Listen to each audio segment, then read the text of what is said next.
Oui, merci, Monsieur le Président. Alors, tout d'abord, vous me permettrez un petit hommage, remerciement, puisque cette délibération devait être présentée par Nicolas Béron-Pérez, dont nous avons appris la démission. Et je voudrais dire ici que, malgré les divergences d'opinion que nous avons parfois, nous avons apprécié le travail. Un certain nombre de collègues maires de notre groupe le lui ont dit, et nous avons apprécié le travail qu'il pouvait conduire en relation avec les communes. Ça fait référence à ce que disait Michel Savin sur le rôle des maires, et donc je voulais le dire à l'occasion de cette délibération. Pour ce qui est du débat qui nous a porté, alors moi je ne suis pas un spécialiste du logement, donc j'ai posé la question à notre centre communal d'action sociale et aux personnes qui instruisent ces demandes de logement. Je dois dire que la tonalité n'est pas tout à fait celle du sénateur Savin. Alors effectivement, il y a un système de cotation. Le retour du CCAS, c'est que lorsqu'il est expliqué aux gens, ils le comprennent plutôt.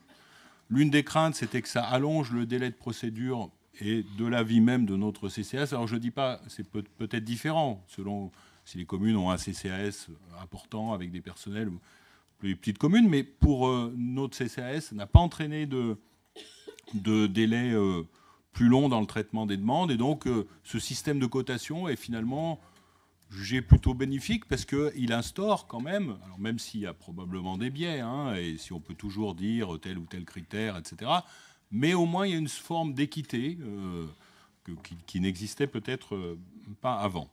Pour ce qui est de la gestion, donc on passe effectivement d'une gestion en stock à une gestion en flux avec un certain nombre de réservataires, les communes, le territoire métropolitain, le département et Grenoble Métropole. Là aussi, il y a une petite prime qui est accordée, entre guillemets, aux communes qui ont des quartiers politiques de la ville. Alors effectivement, c'est peut-être un avantage pour elles, mais c'est aussi des communes qui aujourd'hui concentrent un certain nombre de difficultés sociales. Et si on veut, à un moment donné, favoriser je ne vais pas employer le terme migration, parce que ce serait un mauvais terme, en tout cas les flux et la capacité des gens à habiter dans cette métropole et non plus à regarder strictement commune par commune, eh bien, à un moment donné, il faut bien qu'on puisse jouer sur ces flux et sur ces stocks. Si on garde simplement chacun ses habitants, dans ce cas-là, il n'y a pas de mouvement. Donc qu'il puisse y avoir un mouvement, finalement, c'est pas quelque chose de dramatique. Et effectivement, on a eu l'échange lors de la commission, à travers la CAIOL, le maire conserve quand même une part prépondérante dans l'attribution. Donc il n'y a pas, me semble-t-il, de risque. Moi, je le perçois plutôt comme un processus de discussion qu'il faut que nous entretenions à partir des différentes situations. Dernier point, ou plutôt troisième point, là je rejoins le sénateur Savin, mais je pense que je rejoins aussi votre propos, Monsieur le Président, et nous sommes assez nombreux à le dire. Le problème, c'est que tant qu'on ne produit pas de logement, on n'a pas de capacité à faire du mouvement. À partir du moment où le stock est le même, ça va être quand même difficile de faire bouger les choses. Donc il faudra que nous soyons très vigilants sur les objectifs du PLH, parce que c'est effectivement dans la durée qu'on va pouvoir arriver à répondre aux besoins de nos concitoyens, qui sont tout à fait légitimes. Quand on grandit en taille de famille ou quand on réduit en taille de famille, on n'a plus besoin du même logement. Donc cette mobilité au sein du parc résidentiel, c'est à nous, politiques, à la calculer et à faire en sorte qu'elle soit possible.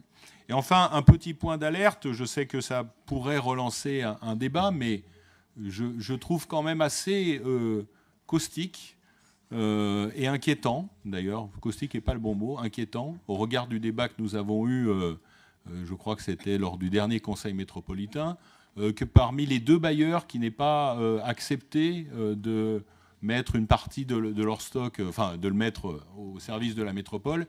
Alors il y a ICF, mais qui est un petit bailleur qui ne doit pas avoir beaucoup encore de logements sur notre métropole, mais il y a la CDC, qui serait potentiellement le futur acquéreur de Grenoble Habitat. Donc c'est quand même assez inquiétant que la CDC, voulant acquérir Grenoble Habitat, n'ait pas accepté, comme les autres, de mettre son quota au service de la politique métropolitaine.